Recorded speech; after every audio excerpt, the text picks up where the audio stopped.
matin. Il est 7h54, c'est l'heure de Nicolas Poincaré. Expliquez-nous. Il va falloir que vous nous expliquiez, en effet, Nicolas Poincaré, ce Conseil national de la rénovation qui sera installé aujourd'hui à Marcoussis, dans l'Essonne.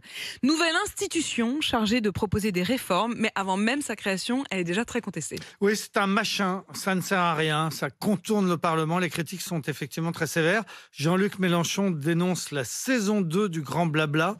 Marine Le Pen, la dernière lubie d'Emmanuel Macron. Toute l'opposition a donc décidé de boycotter la cérémonie d'ouverture. Aujourd'hui, il n'y aura pas de représentants du Rassemblement national, ni des Républicains, ni de LFI, ni du PS, ni des écolos. Le président du Sénat, Gérard Larcher, a aussi décliné l'invitation. Plusieurs grands syndicats comme Force ouvrière ou la CGT ont également refusé de venir. La CGT qui qualifie l'instance d'usine à gaz et de provocation. Et puis même Édouard Philippe sera absent. Le chef de file du parti Horizon est opportunément retenu au Québec. Alors, qui sera là ?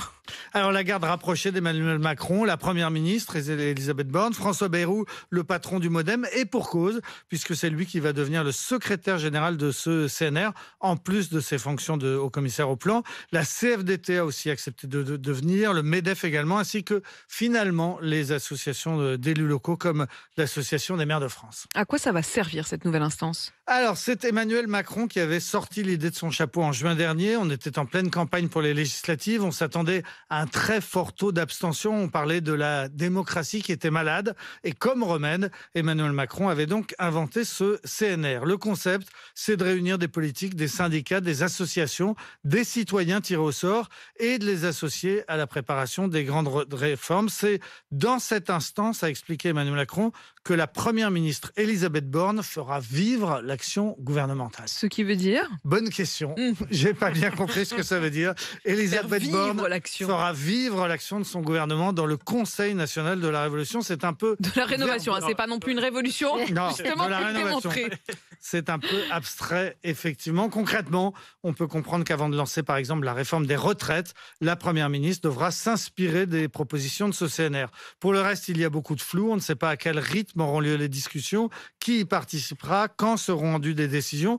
Et ce flou ne sera pas dissipé aujourd'hui, puisque la première réunion inaugurale aura lieu à huis clos. Et finalement, même les citoyens tirés au sort ne semblent plus d'actualité. En tout cas, il n'y en aura pas aujourd'hui.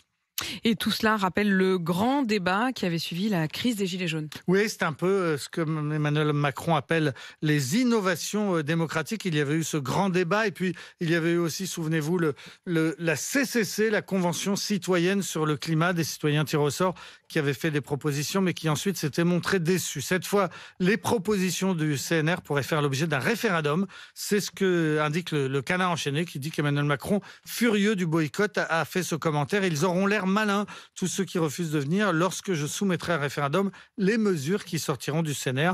Voilà comment donc tout cela pourrait se terminer, même s'il faut le dire, on évoque souvent en France les référendums et il n'y en a pas souvent. Le dernier, il y a plus de 17. Il est brandi donc celui-ci comme une menace. Le Conseil national de la refondation qui commence donc aujourd'hui, 7h57 sur RMC. RMC.